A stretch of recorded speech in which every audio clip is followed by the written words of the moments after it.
You're listening to the Radio Creme Brulee interview series, and this is our interview with one of the most memorable faces and voices in pop music, Boy George. Hello, this is George. Hey George, how are you doing? Sorry, I'm a little bit late, but unfortunately we just got to San Francisco, so I'm ready if you're around. I am totally around, totally ready. Hey, thanks so much for making time for this. That's okay. I mean, I just literally got here, so it's a bit of a fleeting visit to San Francisco, but you know, I love it here. It's great. It's a beautiful city. It's a lovely, lovely city. I enjoy going back there. Actually, I have family there, so I go there every now and then. But you know, honestly, I really appreciate you taking time out for this. I can't even tell you what an incredible privilege this is for me. How have you been? I'm good. Yeah, I mean, we're traveling. This part of the tour is the toughest bit because we've got like 4 gigs in a row now. We've had quite a relaxed time so far. So, yeah, the next kind of 4 days are quite difficult. Wow. Now, George, I know what the whole setup of the tour, but for the benefit of my radio station listeners and my blog readers, I was wondering if you could just sort of fill me in on the specifics of the tour. Well, basically, this is a DJ tour. So I'm here as a DJ with another DJ called Mark Vido, who I also work with a lot and make records with, and we tour around the world every year. But obviously, because of visa restrictions, I haven't been able to come to America. So that's been cleared up now and I can come here. And really, I mean, I've been DJing for 25 years, but, the scene in America has changed a lot since I've been, I wasn't here for 7 years. I haven't been here. So, you have this whole EDM explosion.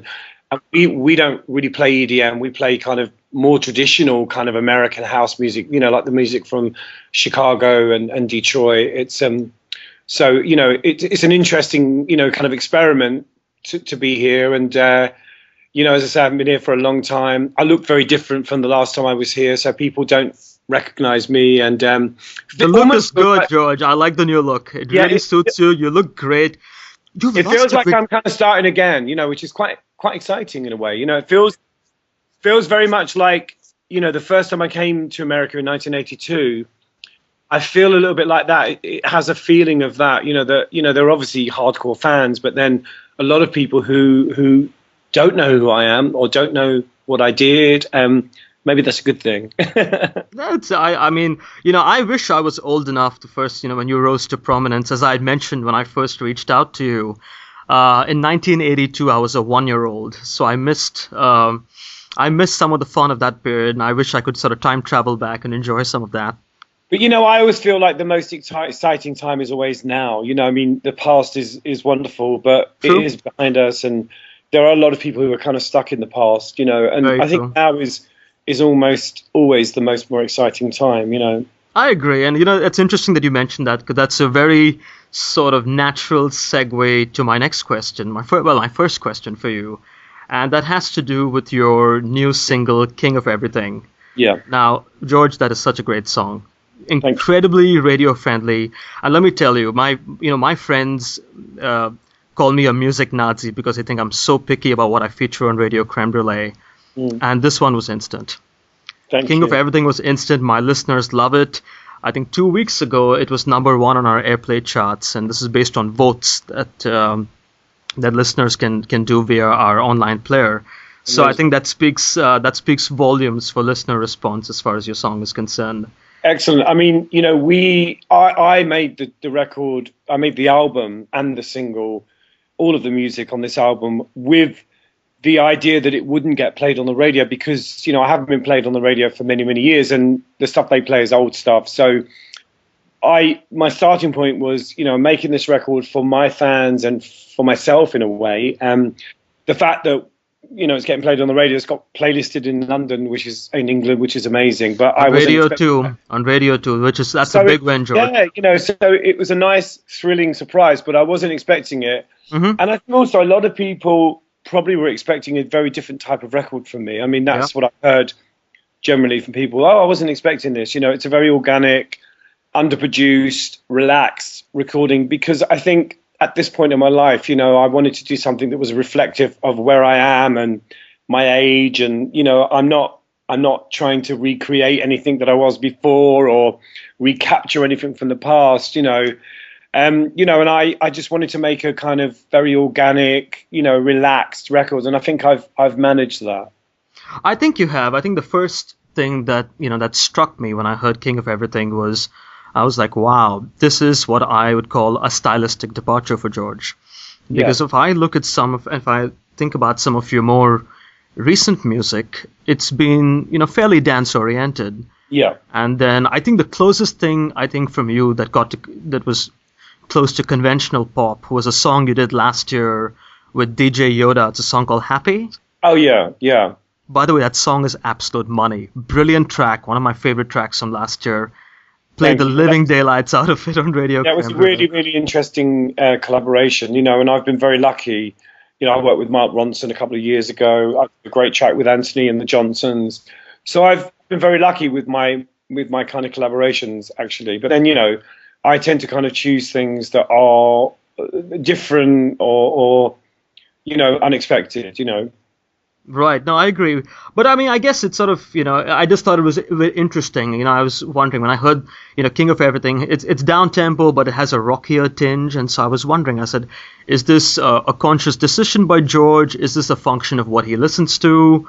Or is this sort of a sneak preview of a direction he's trying to move into? And so these are some of the things that came to mind. I did an album a few years ago called Cheapness and Beauty, which was kind of far more rocky than King of Everything. I mean, if you try and check the album out, a lot of people say it's my favorite, my best record, best solo record, and that's really rock. I mean, it's kind of glam rock. I'm a Bowie kid, so I grew up in the 70s.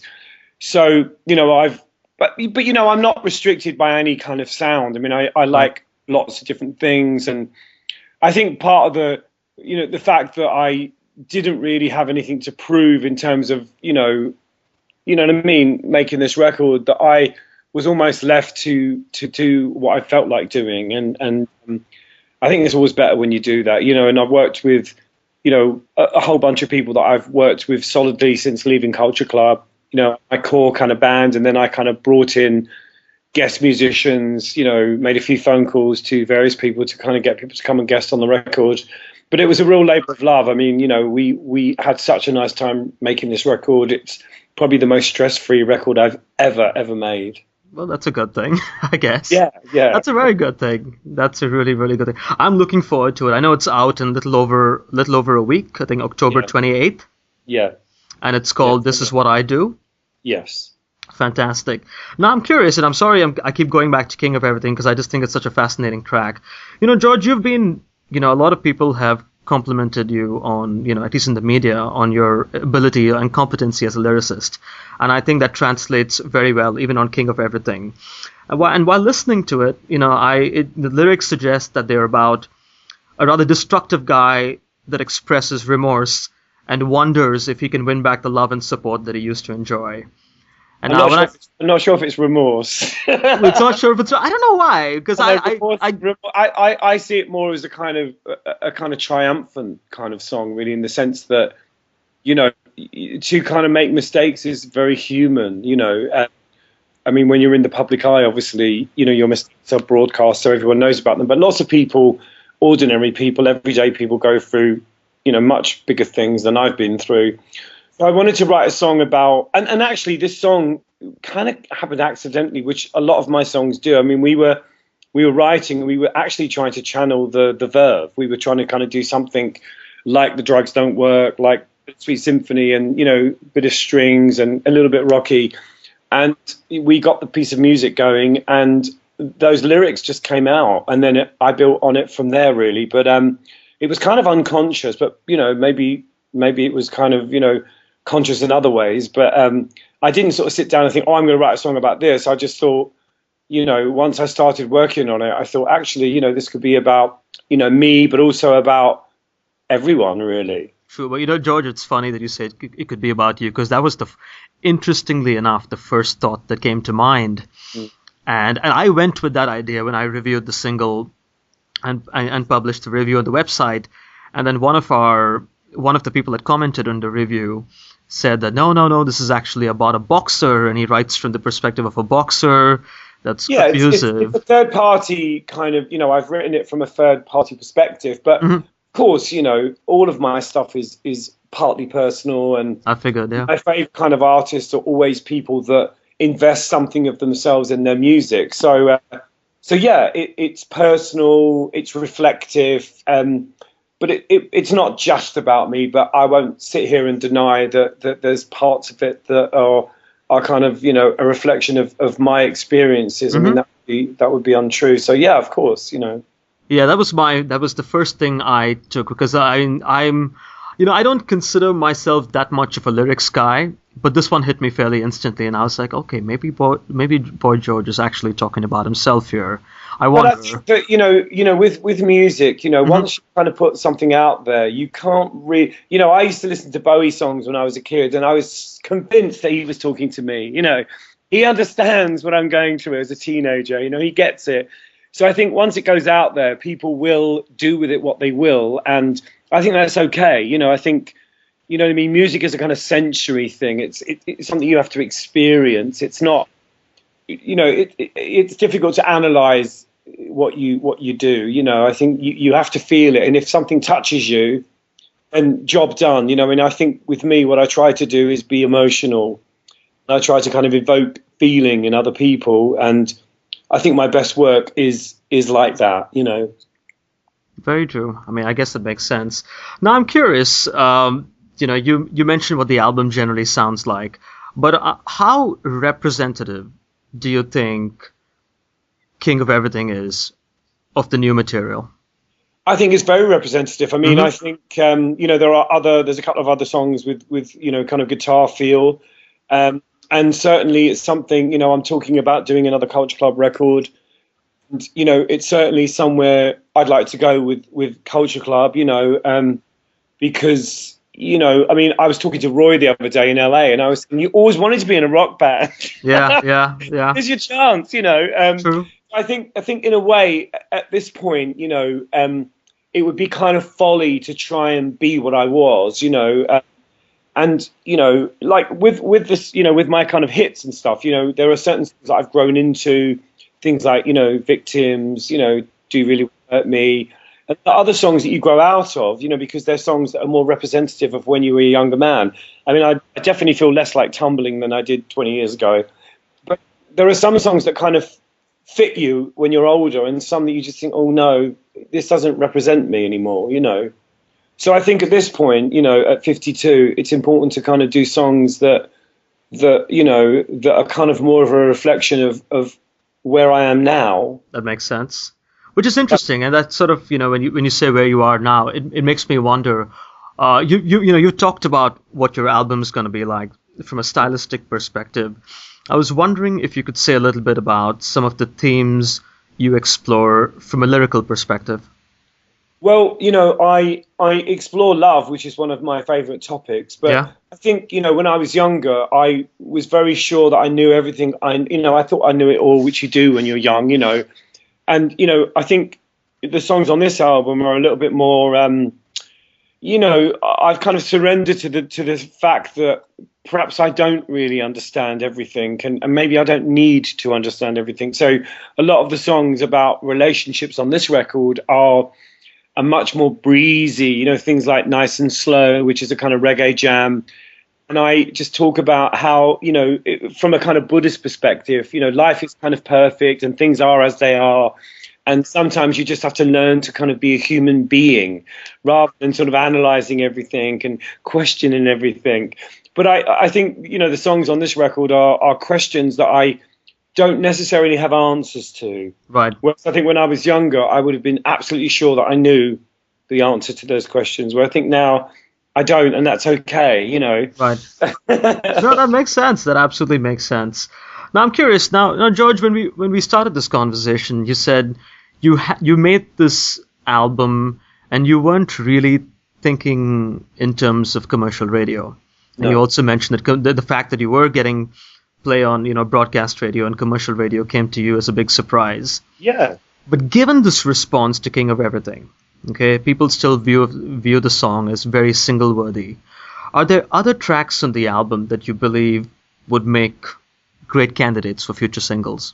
Oh, yeah. I mean, there's my favorite song. There's a snippet up on YouTube. There's a song called Bigger Than War, which is a lot of people have said it sounds like, what's his name? You know, Fun Loving Criminals. It's a really weird. Oh, really?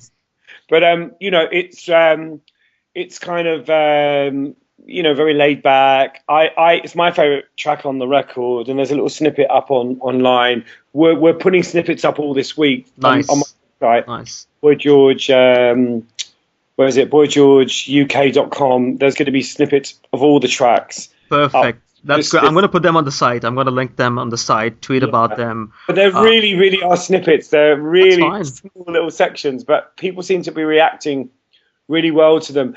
I would say that this album is quite 70s in its kind of attitude, and also the sound, I think, is quite 70s, you know, because that's really the decade that informed me and kind of created me. And obviously everyone knows me for the 80s, but 70s was really my teenage years where I was discovering music for the first time and kind of growing up. So it's left a huge kind of imprint on my soul in a way, you know. So I think this album is really 70s. That's interesting. Now that I guess I'm even more curious now about the album, and I'm definitely waiting to listen to it. I want to understand what a Boy George take on the 70s music is going to be like. So that would be interesting. Well, nothing's ever going to be literal because, you know, when we started this record, myself and Richie Stevens, who produced it, we were always planning to make a kind of reggae album. And then as we wrote songs, we decided, well, you know, that isn't really a reggae jam.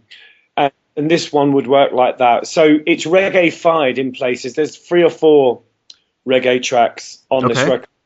And then, you know, we just didn't shy away from other things. You know, there's a great track called Feel the Vibration, which is kind of like, you know, old 70s kind of funk in a way with a kind of modern take on that. And then there's a real trip hop track called Play Me, which is very, very, probably the most different thing on the record, you know.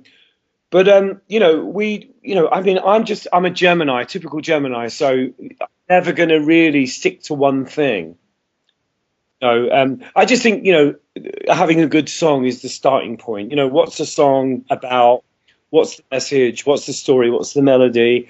And then, you know, you can play around with the sound of it as much as you want. You know, there's a country track on the album called It's Easy When You're the One Who Stops Loving First.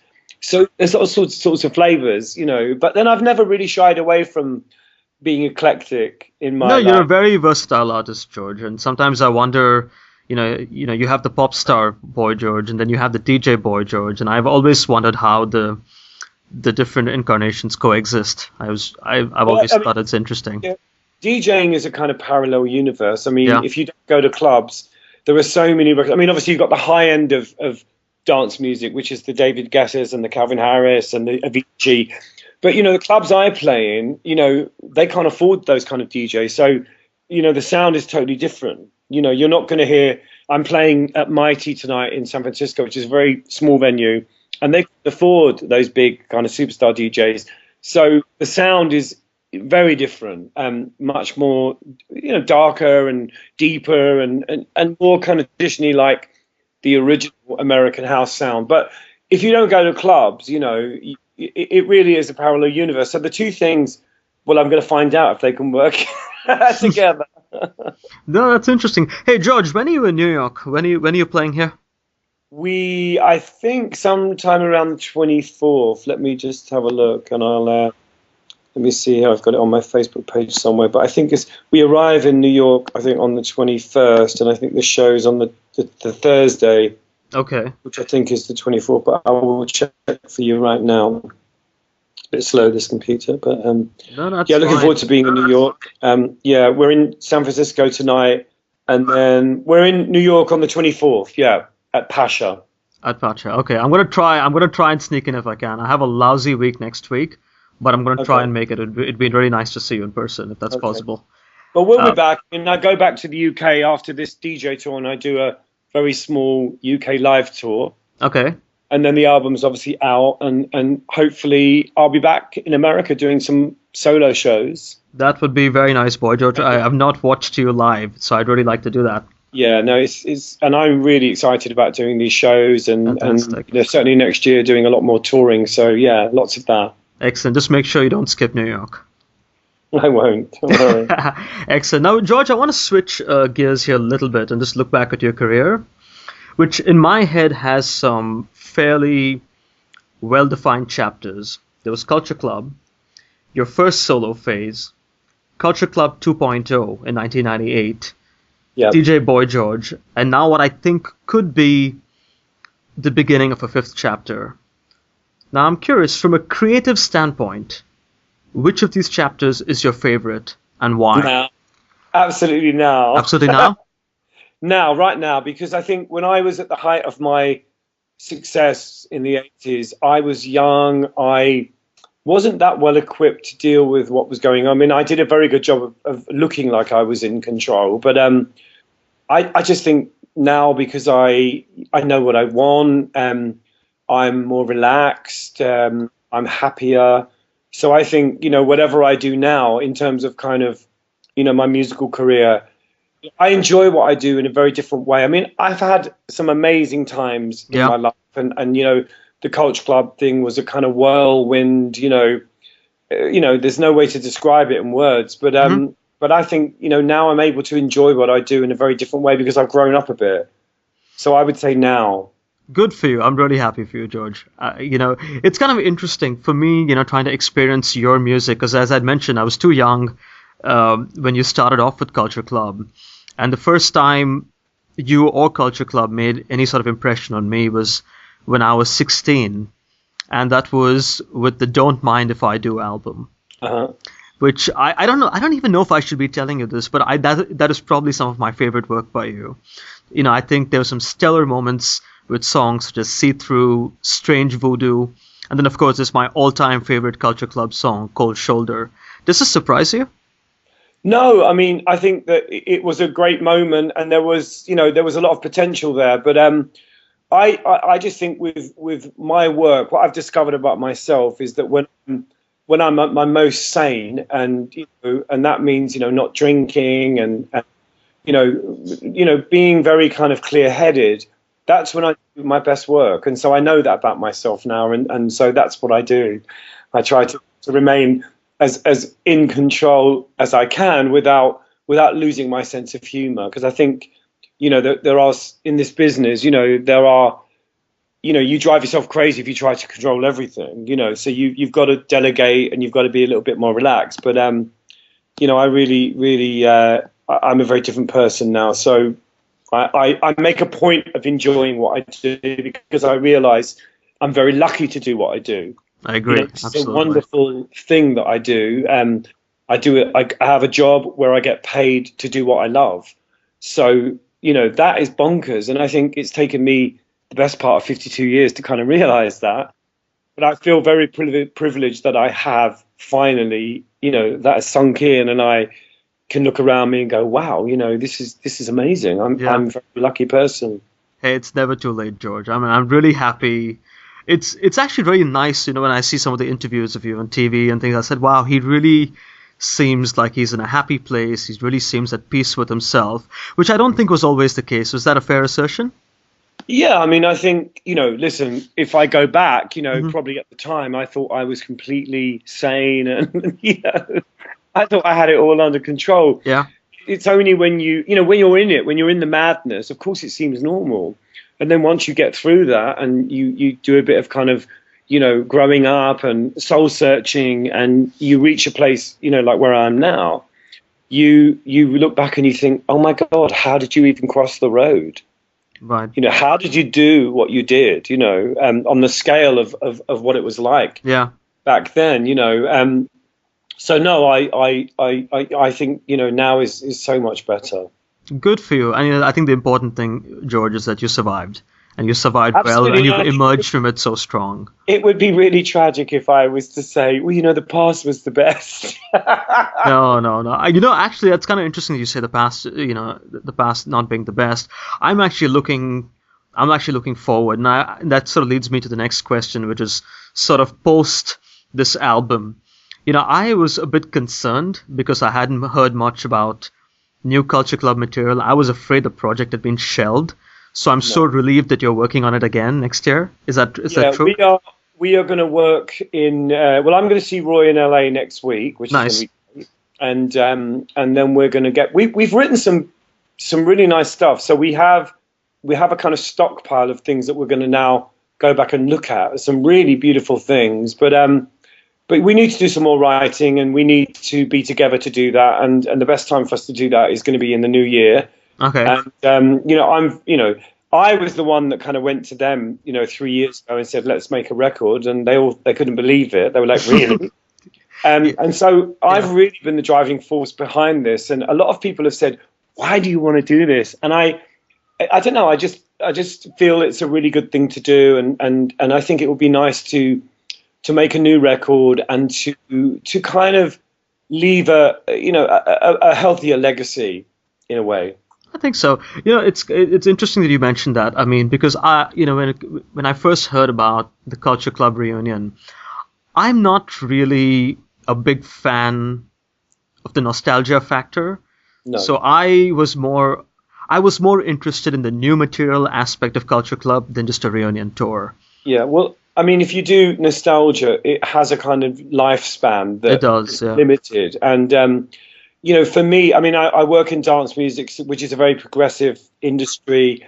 And so, for me, whatever I do in the future has to have something new about it. It can't just be about revisiting the past. I mean, obviously, if you do a live show, you're going to play, your hits, and you're going to, try and balance it so that people get things they know and they hear some new stuff. But, I don't think that Culture Club would be particularly interesting if it wasn't a new project. And I think we've definitely got the ability to do that. And I'm really cheerleading that concept with the rest of the guys. Fantastic.